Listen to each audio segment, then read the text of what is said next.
Greetings nerds and virgins, welcome to the video. Today I'm going to be going through the biggest villains currently in the UFC, but before we start, can you like and subscribe?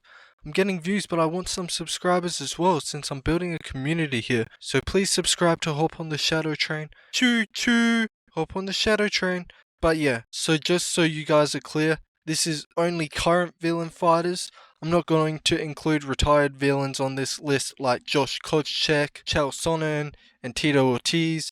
Maybe I'll make a separate video for the OGs. But first up, we got Colby Covington. This guy crosses all the lines, and as the wise Chael P. Sonnen once said, you never know you've gone too far if you never go far enough. People time and time again finding Colby Covington a fun character, but then he drops a bomb out of nowhere to get people right back on the hate train. Whether we're talking about his promo in Brazil, which me personally I found fucking legendary because they wouldn't need to have gave Colby the most security they've ever gave a fighter after that promo, or his infamous Matt Hughes line. And if you guys didn't know, Matt Hughes got hit by a train and that literally gave him life-threatening injuries and changed his life for the worse. But Colby Covington said after beating Robbie Lawler, let us talk about the lesson we learned tonight. It was a strong lesson that Robbie should have learned from his good buddy Matt Hughes. You stay off the tracks when the train is coming through, Junior. Does not matter if it's the Trump train or the Colby train. Get out the way! And the most viral moment he had, of course, was with Leon Edwards at the press conference when he said he's going to send Leon Edwards to the 7th layer of hair.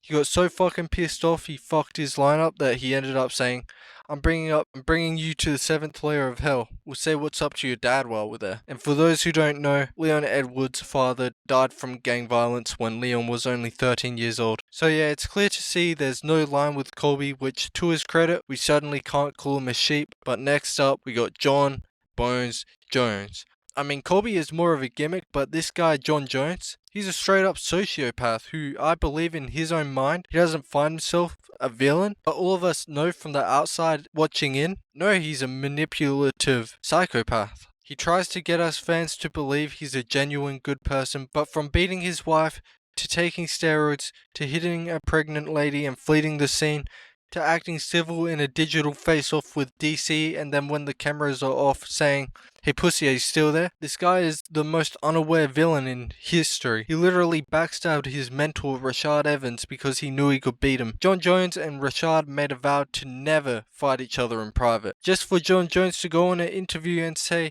he'd happily fight Rashad. He's a fake person and the hardest fighter in the world to be a fan of other than this next guy on the list. And of course, we're talking about Conor, the notorious McGregor. I mean, this guy has the most allegations against him ever, which keep ending up to be false, which most fans speculate he's just paying them under the table to drop the charges. But this guy gets ticked off so easy, like when an old man in the bar didn't want a drink of his whiskey, pow, right to the cheekbone. Even a couple days ago, I thought he was friends with O'Malley and Garcia, who both always spoke highly of McGregor. But McGregor literally dropped a bombshell on Twitter and said, cheated the weight and was juiced. Lifetime ban. Sad to see, sad to say. Sad and a bit sick. Don't come near me. If I ever see you, Ryan Garcia, I am actually disgusted. This Australian reminds me of Sean O'Malley. Was on that as well. I don't like this. I'll bust you both up. Do you want to spar?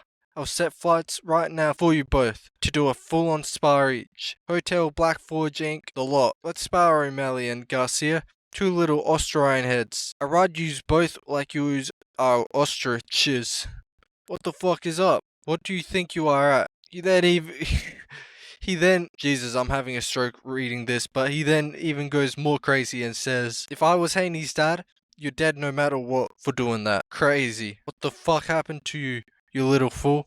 Get your head together, because I'm going to smash it in with elbows if you don't. Fair play, Devin. Well done. Your performance has just become even more heroic. Bravo. Get your head together, Garcia, or kill yourself. Pulling no punches right there. Listen, I'm a McGregor fan, but he's the one who said, if you disrespect a person's kindness and take it for weakness, you must pay. Sounds like that's what he's doing right now to two people who idolized him. Next up though, we got Khamzat Chimaev. This guy's face when he starts fights, his fight style, the way he talks. We weren't wrong when we called him the evil Khabib when he first came into MMA. I find him super badass though, and I know I get called a Dagestani hater, but I think I hate more of the fact that majority of them are boring crotch sniffers with no English. Khamzat Chimaev fights the way Sean Strickland talks. His fight versus Gilbert Burns was the one that got him his respect by the fans, in my opinion. Him versus Bo Nickel in the future is going to be the ultimate good guy Bo Nickel versus the ultimate supervillain Khamzat Chimaev. If the UFC fucks up the build-up between Bo Nickel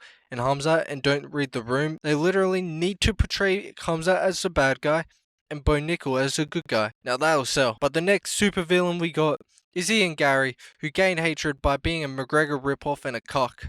Ian Gary says he likes being the bad guy, but if he really embraced that role, then why is he turning off his comments on Twitter and Instagram? But I put him on the list since he does do stuff which he knows he's gonna get hate for, like making a t-shirt with Jeff Neal's mugshot and portraying Neil Magny as a child beater. He does have that villain inside of him, but hot take, I do think one day the fans will actually end up liking him if he ends up winning. Actually, now that I think about it, his fight style is boring as fuck. Yeah, never mind, he's never gonna get the fans backing him. Now, I gotta say though, for this next one, I'm predicting a future villain right now. I think McGregor started Sean O'Malley's villain arc, to be honest. But I learned an important lesson.